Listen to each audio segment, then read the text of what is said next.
नमस्कार, स्वागत है आप सभी का प्राइम टीवी में। और इस वक्त हम मौजूद हैं देवली विधानसभा 47 के अंतर्गत। यहाँ पर ये गगन श्रीलाल प्रधान जी का ऑफिस है और हमारे साथ जो मौजूद है वो शख्सियत प्रोग्राम में आज हम इनसे स्पेशल प्रोग्राम में बात करेंगे। आज गगन जी को पहले मैं स्वागत करता हूँ। स्वागत है सर आपका। बहुत बहुत धन्यवाद। गगन जी, प्राइम टीवी का ये खास प्रोग्राम है शख्सियत, और इस प्रोग्राम में जो शख्सियत हमारे साथ मौजूद रहते हैं वो अपनी जीवनी के बारे में अक्सर बताते हैं। और आप बीजेपी से कद्दावर नेता भी हो, पूर्व में एमएलए प्रत्याशी भी रह चुके हो। क्या कुछ कहेंगे राजनीतिक गतिविधि, राजनीतिक कैरियर, और जैसे ही पिछले वर्षों से, कई वर्षों से आपके पिताजी इस क्षेत्र में कार्यकाल उनका रहा है, राजनीतिक दृष्टिकोण से बात करें और आप अपनी जीवनी के बारे में भी कुछ जोड़कर कुछ बताएं ताकि दर्शक भी जाने कि गगन श्रीलाल प्रधान कौन है और देवली विधानसभा 47 के अंतर्गत क्या कुछ रहा है। सबसे पहले मैं प्राइम टीवी का धन्यवाद देना चाहूँगा कि आप लोगों ने मुझे आज मौका दिया अपने बारे में बताने का। और साथ में मैं ये बताना चाहूँगा, मेरे को सबसे पहले गर्व होता है, मैं एक ऐसी पार्टी का सदस्य हूँ जो पूरे विश्व की सबसे बड़ी पार्टी है, जिसके सबसे ज़्यादा सदस्य हैं। उस पार्टी का मैं एक छोटा सा सदस्य हूँ, एक कार्यकर्ता हूँ। मुझे गर्व होता है कि मैं भारतीय जनता पार्टी के अंदर एक छोटा सा कार्यकर्ता हूँ।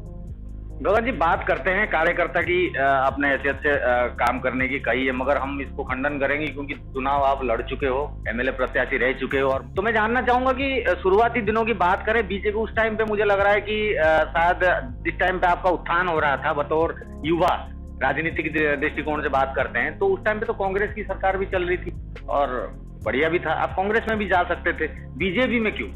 देखिए, सबसे पहले मैं बताता हूँ, मैं एक बार चुनाव लड़ा हूँ 2013 वाला, और मैंने आपको बताया कि मेरे को जो भारतीय जनता पार्टी की जो कार्य करने की शैली है, क्योंकि इसमें सबसे बड़ी बात है परिवारवाद नहीं है। एक परिवारवाद जैसे आप कांग्रेस के अंदर मैं देखता आया हूँ कि अगर जो कोई बन गया तो उसके परिवार का ही आगे उस पार्टी को बढ़ाने की कार्यशैली है उनकी। ये भारतीय जनता पार्टी के अंदर एक छोटा सा कार्यकर्ता बड़े होकर के आगे जाकर के काम करके एक देश का प्रधानमंत्री भी बन सकता है। और इसका लाइव एग्जाम्पल जो है वो हमारे नरेंद्र मोदी जी, जो हमारे माननीय प्रधानमंत्री है, वो एक लाइव एग्जाम्पल, एक छोटे से कार्यकर्ता थे और छोटे से कार्यकर्ता से मेहनत करने के बाद वो मुख्यमंत्री बने, बहुत पदों पे रहे, मुख्यमंत्री बने, उसके बाद देश के प्रधानमंत्री भी बने। तो मुझे गर्व होता है ऐसी पार्टी के साथ काम करने का, और यही मेरी एक विचारधारा थी। क्योंकि सबसे बड़ी बात है, भारतीय जनता पार्टी युवाओं के लिए, महिलाओं के लिए, सभी वर्ग के लिए सोचती है, और सबसे बड़ी चीज जो सोचती है वो देश हित के लिए सोचती है। और मैं एक सच्चा देशभक्त होने के नाते, एक युवा होने के नाते ऐसी पार्टी के साथ ही चलना चाहूंगा जो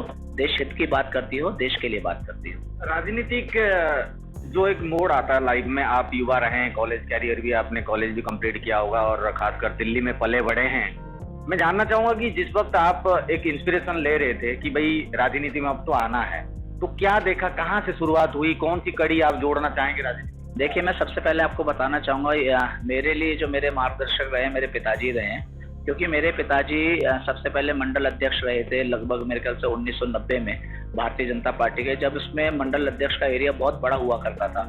तो उस टाइम पे मंडल अध्यक्ष रहे हमारे पिताजी भारतीय जनता पार्टी से। उस टाइम पे मंडल अध्यक्ष का जो चुनाव भी होता था वो वोटिंग के तहत होता था, जब सबसे वोटिंग कराई जाती थी, उसका भी एक अलग चुनाव प्रक्रिया होती थी। तब उनके बाद मैंने उन्हें काम करते देखा, वो रात दिन मेहनत करते थे, लोगों के साथ हमेशा मिलना जुलना, उनके काम कराना, लोगों ने भी उनके साथ बढ़ चढ़ करके रात दिन सहयोग करा। और मैं छोटी उम्र से, मैं आपको बताना चाहूँगा, लगभग मैं 10-12 साल का ही था, तो मुझे भी बड़ा अच्छा लगता था अपने पिताजी को देख करके। मेरे भी अपने छोटे छोटे दोस्त होते थे, उनके साथ ही मैं झंडा उठा करके, कभी जो सभाएं या बैठकें साहब सिंह वर्मा जी के समय पे हुआ करती थी, मदन लाल खुराना जी के समय पे हुआ करती थी, तो हम भी पीछे पीछे जाते थे लेकर के। और जब मैं थोड़ा सा, हम कॉलेज करा, उसके बाद थोड़ा सा जब होश संभाला और लगा कि हम अब तैयार हैं कि अब हम झंडा अच्छे से पार्टी का उठा सकते हैं, तो मैं सबसे पहले युवा मोर्चे में जुड़ा। उसके बाद मैं 2007 में सबसे पहले प्रवक्ता बना दिल्ली प्रदेश युवा मोर्चे का। तो ये शुरू से लेके अभी तक एक सफर जो कि राजनीतिक में कदम रखने के लिए, गगन जी यहाँ तक तो बता दिया, अब मैं यहाँ से थोड़ा सा आगे बढ़ता हूँ। आप आगे राजनीति में सोच भी लिया, आप पार्टी भी चुन लिए, अब वहां से अगर बात करते हैं, फिर इसके बाद एक जो देवली विधानसभा के साथ जो कनेक्शन, इस कनेक्शन को मद्देनजर बात की जाए, थोड़ा पिताजी से भी मैं शुरुआत करना चाहूंगा कि निजी तौर पर गगन जी को मैं जानता हूँ, तो गगन जी आप पिताजी से थोड़ा शुरू करें, उनकी जो राजनीतिक गतिविधि रही है देवली में, और देवली उस टाइम पे मुझे लग रहा है कि बहुत बड़ा विधानसभा हुआ करता था, और किस तरीके से था आप थोड़ा बताएं। मैं आपको बताना चाहता हूँ, परसिमन के कारण ये सीट का विभाजन हुआ। पहले ये साकेत विधानसभा के अंदर आती थी और यहाँ से माननीय जौली जी, विजय जौली जी यहाँ से विधायक थे, लेकिन परसिमन के कारण यह सीट होने रिजर्व हो गई और मैं रिजर्व कैटेगरी से हूँ, उस वजह से ये सीट पे अपना अम्बेडकर नगर अलग विधानसभा हो गई। देवली विधानसभा जो कि दक्षिण दिल्ली जिले के अंदर आती है, ये सीट अलग हो गई। इसमें बहुत सा संगम विहार का हिस्सा था, वो भी दूसरी संगम विहार विधानसभा में चला गया। तो अब इसके अंदर, इस देवली विधानसभा के अंदर 5 वार्ड आते हैं और जो पहली बार इस परसिमन के कारण जो ये सीट बदली थी वो 2008 में बदली थी। और 2008 में जब ये सीट हुई तब हमारे पिताजी यहाँ से चुनाव लड़े। किसी कारणवश कुछ ऐसा हुआ कि वो भारतीय जनता पार्टी से चुनाव नहीं लड़ पाए और वो बहुजन समाजवादी पार्टी से चुनाव लड़े। और मैं आपको बहुत ही हर्ष के साथ बताना चाहता हूं कि उस समय पे, क्योंकि दिल्ली के अंदर आप जानते हैं बहुजन समाजवादी पार्टी का कोई अपना ग्राफ नहीं है, लेकिन दिल्ली के अंदर उस समय लगभग 26 से 27 हजार वोट देवली विधानसभा से उन्होंने प्राप्त करे और वो दूसरे स्थान पे रहे। यहाँ से उस टाइम पे जो जीत मिली थी माननीय अरविंद जी को मिली थी, अरविंद सिंह लवली को, जो कांग्रेस से विधायक रहे हैं, और दूसरे नंबर पे मेरे पिताजी रहे थे, और तीसरे नंबर पे जो चुनाव लड़े यहाँ से भीम सिंह जी भारतीय जनता पार्टी से, वो रहे थे। अच्छा, अगर पिताजी की बात करें, पिताजी चलो किसी कारणवश नहीं कर पाए, मैं राजनीतिक दृष्टिकोण से नहीं, एक सामाजिक कार्यकर्ता और आप क्षेत्र में रहे हैं, और भी आपका निवास स्थान भी रहा है यहाँ पर, मैं जानना चाहूंगा किस तरीके से राजनीति को आप ज्यादा तवज्जो देते हैं। आज गगन श्रीलाल प्रधान को, ये मेरा सवाल है, ना कि कोई राजनीतिक पार्टी से ताल्लुकात रखने वाले व्यक्ति से, मैं जानना चाहूंगा कि संगम विहार की स्थिति, दशा, दिशा और दुर्गति आपको भी पता है भली भांति। इस श्रेणी के जो लोग हैं यहाँ पर जो रहते हैं, वो किस प्रकार से एक नेता और एक समाज से भी आप जैसे व्यक्तित्व हैं, इनसे क्या उम्मीदें रखती है ये आम जनता जो है? सबसे पहले बताऊंगा, मेरा जो जन्म हुआ वो इस संगम विहार का ही है, आई ब्लॉक का। मेरी जो पैदाइश रही है वो संगम विहार आई ब्लॉक की रही है। हमारे पिताजी का सारा परिवार भी यहाँ संगम विहार में ही रहा शुरू में।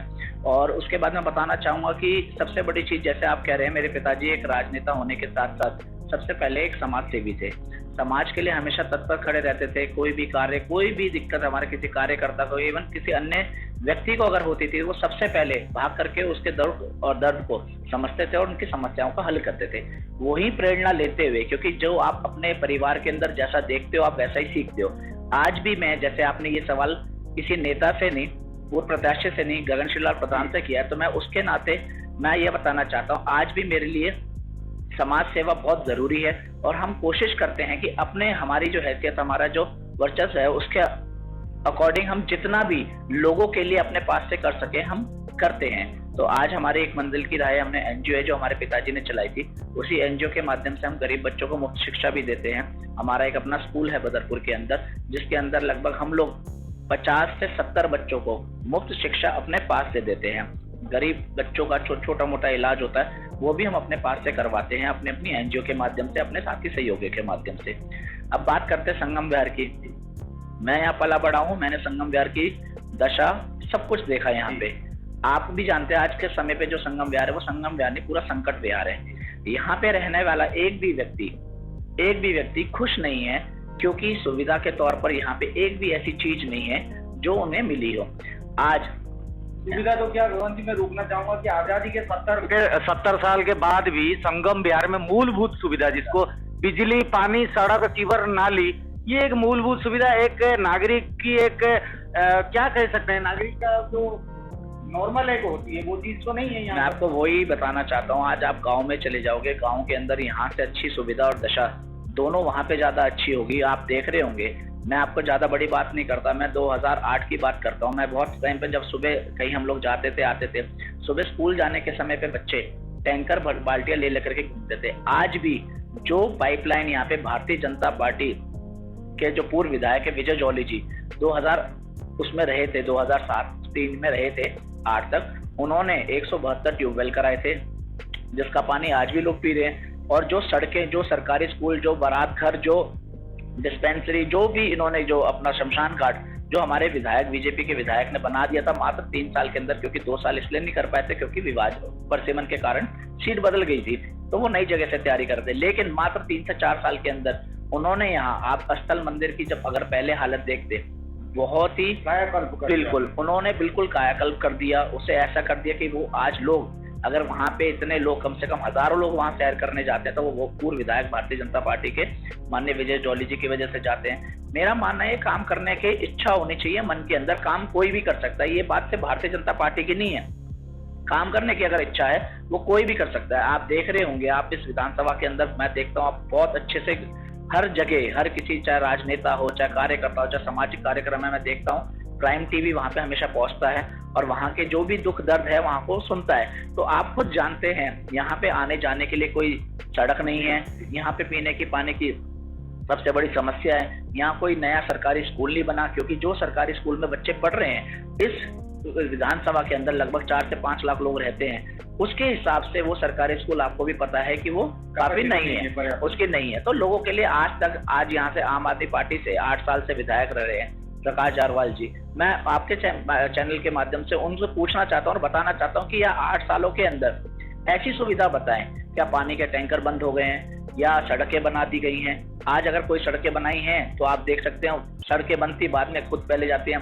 तिगड़ी वाला रोड, ये संगम विहार के आने के लिए, और एक अपना मंगल बाजार रोड, ये 2 रोड ऐसे हैं जो संगम विहार आने जाने के लिए सबसे मुख्य रोड हैं। लेकिन पिछले 2 साल से इन्हीं सड़कों की दूरगति ऐसी कर रखी है कि ना आप यहाँ से मोटरसाइकिल निकाल सकते हैं, ना आप पैदल जा सकते हैं, ना रिक्शा निकाल सकते हैं। ट्रांसपोर्ट आपको संगम विहार के नाम से कहीं नहीं छोड़ता, अगर आपको छोड़ेगा तो बाहर वो तिगड़ी के बाहर छोड़ेगा या बतरा पे छोड़ेगा। अगर आप उसे कहते हैं मुझे अंदर जाना है तो वो साफ मना कर देगा। पहले यहाँ से स्थल मंदिर के यहाँ से बस चलती थी और जो बाहर तक लेके जाती थी, एक आरटीवी चलती थी, वो भी बंद है। यहाँ कोई ऐसी सुविधा नहीं है, जब कल को हमारी किसी बहन बेटी को कोई आपातकालीन ऐसी स्थिति आ जाए कि उन्हें हॉस्पिटल की जरूरत हो, तो उनके लिए सुविधा नाम की एक भी चीज यहाँ पे मुहैया नहीं कराई गई है। इतने वर्षों की बात आप कर रहे हैं जब से केजरीवाल सरकार आई है, और केजरीवाल सरकार के अंतर्गत रहकर प्रकाश जारवाल जो कि मौजूदा एमएलए हैं अभी इस विधानसभा की, आपने उनकी सारी बातें बता दी है और किस तरीके से अव्यवस्था अभी संगम विहार के अंतर्गत है वो भी दिख रही है। मगर आने वाले दिनों की बात करते हैं और गगन श्रीलाल प्रधान जी से बात करते हैं, क्या अभी 1-1.25 साल के अंतर्गत एमसीडी का चुनाव आ रहा है, निगम का चुनाव आ रहा है, और इस बीच में अगर बात करते हैं, खासकर मैं सफाई व्यवस्था को मद्देनजर बात करूंगा, कि क्या आप समझते हैं बीजेपी सरकार के अंतर्गत रहकर, जहां तक पूर्ण जानकारी है, जो राज्य सरकार होती है, राज्य सरकार के अंतर्गत पूरे अंडरटेकिंग में एमसीडी चलती है, कैसा लगता है कि आपको ये सफाई व्यवस्था और उनको सहयोग, क्या राज्य सरकार का सहयोग उसमें रहा है इन लोगों के साथ, या कैसे समझ में रहा? आप देखते होंगे अभी आपने एक देखा होगा पॉल्यूशन को लेकर के, अभी उन्होंने कुछ रेड लाइट गाड़ी ऑफ का उन्होंने लगा, लेकिन आपने देखा होगा उसको लेकर के जितना उन्होंने, अगर उन्हें मार्केटिंग करनी थी, ये उसको रेड लाइट्स पे एफएम के माध्यम से कर सकते थे, लेकिन हर जगह उन्होंने गली गली में अपना प्रचार करते हुए करोड़ों रुपए के विज्ञापन उन्होंने अखबारों में हर जगह खर्च कर दिए। मैं ये कहना चाहता हूँ, जो इतने करोड़ों रुपए आज पेंडिंग है एमसीडी के, वो क्यों नहीं रिलीज करते? उससे बड़ी बात यह है, एमसीडी के लिए भी काम करने की इच्छा होनी चाहिए। आज मैं भारतीय जनता पार्टी का कार्यकर्ता हूँ, इसलिए मैं भारतीय जनता पार्टी के एमसीडी के लोगों की बात करूंगा, उनके जो निगम पार्षद है उनकी बात करूंगा। हमारे विधानसभा से 2 निगम पार्षद बीजेपी के हैं, जिसमें एक है माया सिंह बिष्ट जो 78 वार्ड से निगम पार्षद है, इस समय वो डिप्टी चेयरमैन है साउथ जोन की। एक है अनिता सिंगल जी जो 76 वार्ड से है। मैं इनके काम करने की शैली बताता हूँ। पिछले 25 सालों से हमारा संगम विहार कूड़े के खत्ते से बहुत दुखी था। वहां पे क्या करा जाता था, आग लगा दी जाती थी, और आग लगाने के कारण कितना हमारा देवली गांव, दुर्गा विहार, बैन कॉलोनी, हमारा संगम विहार, एल ब्लॉक, कितने सारी दिक्कतें वहां होती थी और कितने लोग वहां दमे के पेशेंट उस कूड़े के खत्ते की वजह से बने। इससे पहले कितने निगम पार्षद आए, लेकिन किसी ने एक कोशिश नहीं करी कि उस कूड़े के खत्ते को, स्थिति को ठीक किया जा सके, वहां से हटाया जा सके। आज ये हमारे लिए बहुत सौभाग्य की बात है, हमारी दोनों निगम पार्षद बहन माया जी और भाभी अनिता सिंगल जी ने मिलकर के इतना प्रयास करा, डीएम से बात करी, सब कुछ करने के बाद आज आपको पता होगा 76 वार्ड के अंदर लगभग 1000 गज के अंदर वहां कूड़ेदान का वहां पे जगह दी गई और वहां बनाया जा रहा है। और खत्ते की हालत, आप वहां से निकलते होंगे, जो स्थिति पहले थी, आज आप खत्ते पे जाकर के देखिए। हमारी कोशिश यही है कि हम लोग अभी बात करी है, हमने डीएम से भी बात करी है और आगे कोशिश करेंगे कि वो कुछ जगह उसमें जंगल की है, फॉरेस्ट की, तो वो कम से कम वहां से बाउंड्री हो जाए, तो जिससे वो सारा देखने में सुंदर भी लगे और वहां की स्थिति और बेहतर हो जाए।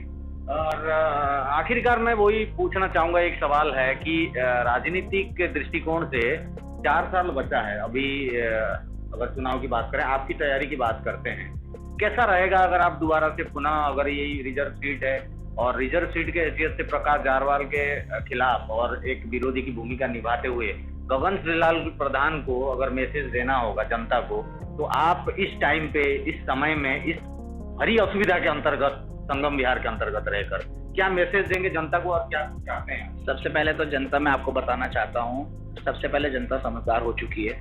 जो दुख इन्होंने पिछले 7-8 सालों में दिए वो दुख आज से पहले कभी नहीं हुए, क्योंकि पहले कम से कम बाहर निकलने की, आने की सुविधा अच्छी थी, तो लोग आ जा चले जाते थे, रोडें खुदी हुई नहीं थी। आज मैं आपको बताना चाहता हूँ, किसी आप बच्चे से पूछिए उसके मन के अंदर पीड़ा क्या है। आज हमारा संगम विहार का बच्चा बाहर के इलाकों में तो अपने दोस्तों यारों के यहाँ खेलने चला जाता है, लेकिन वहां का कोई एक बच्चा वो अपने घर पे लाने, संगम विहार का बच्चा अपने घर पे लाने से शर्माता है। क्यों? क्योंकि अगर वो लेके आता तो उसे सबसे पहले ट्रैफिक मिलेगा, टूटी हुई सड़कें मिलेंगी, आने जाने की व्यवस्था नहीं होगी, फिर उसके बाद नालियां टूटी हुई होंगी, तो इतनी सारी दिक्कतें उनको दिखेंगी। मैं जोड़ना चाहूंगा, क्या बाहर की लड़कियां शादी करने के लिए संगम विहार, बाहर की लड़कियों की परिवार वाले कभी संगम विहार में आपके एरिया में, आपके क्षेत्र में रिश्तेदारी करने के लिए इच्छुक रहते हैं? बिल्कुल इतराते हैं, बिल्कुल इतराते हैं। क्यों नहीं इतराएंगे? क्योंकि जब कभी कोई लड़की देखने या लड़का देखने आता है, सबसे पहले उन्हीं रास्तों से होकर के निकलता है। आज हर कोई व्यक्ति अपनी बेटी को किसी अच्छे घर में देना चाहता है, और कम से कम वो ये देना चाहेगा वहाँ पे पानी की व्यवस्था हो, वहाँ पे सड़क की व्यवस्था हो, वहाँ पे अस्पताल की व्यवस्था हो। आप यहाँ खुद क्षेत्र के अंदर घूमते हैं, पिछले 8 सालों से आप बताइए कौन सा एक स्कूल है, कौन सा एक अस्पताल है जो इन्होंने संगम विहार के अंदर, जो लगभग यहाँ पे 5 से 6 लाख की आबादी रहती है, उसके लिए कोई ऐसी सुविधा दी हो। दक्षिणपुरी के अंदर एक 200 बेड का अस्पताल जो बनाया गया, जो कांग्रेस ने उसकी नींव रखी थी, आज वो कितने साल हो गए, वो 8 साल में ढंग से तैयार नहीं कर पाया। आज तैयार हो भी गया तो वो कोविड के नाम पे उन्होंने वहां पे उसे कर रखा है। लेकिन कम से कम आज उस अस्पताल को वो उन्होंने कम से कम 600 से 1000 बेड का कर देते तो उनके लिए, लोगों के लिए सुविधा बढ़ती। लेकिन मैं बात करता हूँ अपने देवली विधानसभा की, संगम विहार की। यहाँ संगम विहार के अंदर 5 से 6 लाख, मैंने जैसे आपको बताया, लगभग हो सकता है इससे भी ज्यादा लोग हों। उनके लिए यहाँ पे सुविधा के नाम पे कुछ नहीं है, सिर्फ झूठे वादे हैं। जनता समझ चुकी है, ना उन्हें पानी मिला, ना उन्हें अस्पताल मिला, ना उन्हें अच्छा स्कूल मिला। ये बात करते हैं स्मार्ट स्कूल्स की, ये बात करते हैं। प्राइम टीवी के सर्वे के अकॉर्डिंग मैं थोड़ा सा बताना चाहूंगा और आपसे संज्ञान भी लेंगे इस बात का। जब हम सर्वे पे चलते हैं, जनता से बात करते हैं, अमूमन ऐसे सुनने के लिए मिलता है कि यहाँ पर पानी को लेकर या तो भ्रष्टाचार है, या तो कालाबाजारी है, या तो माफियागिरी है। या बोरवेल की बात कर लेते हैं, टैंकर की बात कर लेते हैं, और भी अन्य सारे जो षड्यंत्रकारी जो इनकी व्यवस्थाएं हैं, जो खासकर ये पैसे कमाने के लिए, जो, क्या ये सच है? अमूमन लोग हमें ऐसे फीडबैक देते हैं। देखिए, आपको पता होगा यहाँ के जो विधायक हैं वो 2 बार जेल जा चुके हैं। पहले एक बार जेई से उनका झगड़ा हुआ था, थप्पड़ वप्पड़ मार दिया था, उसके विषय में वो गए थे। और दूसरी बार अभी डॉक्टर राजेंद्र हैं जो अभी यहाँ पे रहते हैं देवली गांव के अंदर, तो उनके साथ आपको पता उन्होंने अभी आत्महत्या कर ली थी, सुसाइड किया था।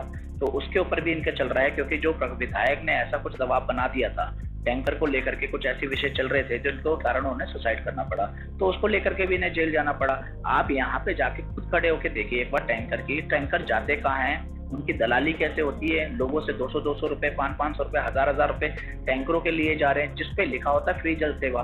तो मैं ये कहना चाहता हूँ, जो दिल्ली सरकार फ्री जल सेवा दे रही है वो लोगों तक फ्री पहुंचना चाहिए, लेकिन वो फ्री नहीं पहुंचता। उसके लिए 1000 रुपए, 1200 रुपए, 200 रुपए ड्राइवरों को अलग अलग देने पड़ते हैं। मेरा मानना है यहाँ पे पानी की दलाली बंद होनी चाहिए।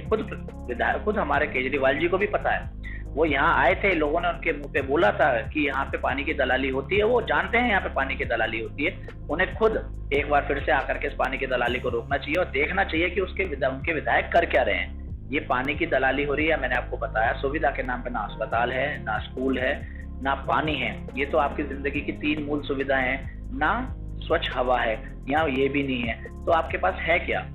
आप किस विषय से किस उससे खुशी से कहेंगे मैं संगम विहार में रह रहा हूँ? आज मेरे को कहते हुए बड़ा रोष होता है, दुख होता है, दर्द होता है कि मैं कभी नहीं कहता कि मैं संगम विहार में रहता हूँ, मैं कहता हूँ हमेशा संकट विहार में रहता हूँ। तो संकट विहार बना रखा है, इसे संगम विहार बनाने के लिए अच्छी सड़कें चाहिए होंगी, स्वच्छ पानी चाहिए होगा घर के अंदर, अच्छे स्कूल चाहिए होंगे, अच्छी सड़कें चाहिए होंगी, ये सारी सुविधाएं चाहिए होंगी, तब जाकर के ये फिर से संगम विहार बनेगा। तब जाकर के लोग सोचेंगे फिर एक बार कि हाँ भाई, अगर ये झाड़ू पार्टी काम करती है तो उसके बारे में सोचेंगे। नहीं तो आपको आने वाले समय में जो अगला चुनाव होगा, आपको दिख जाएगा कि पार्टी किस तरह से आम आदमी पार्टी को नकारती है और भाजपा को लेकर आती है। मैं इन्हीं मुद्दों को, जो आपने मैनिफेस्टो बताया कि ये सुविधा होनी चाहिए, वो इन सब चीजों को लेके, यही मैनिफेस्टो को लेके क्या आप आने वाले 4 साल की तैयारी करेंगे और जनता के बीच में जाएंगे और इतनी बड़ी समस्या, खासकर मूलभूत सुविधा से लोग जो वंचित है, इनको ये सुविधा दिलाकर गगन श्रीलाल प्रधान को क्या आने वाले दिनों में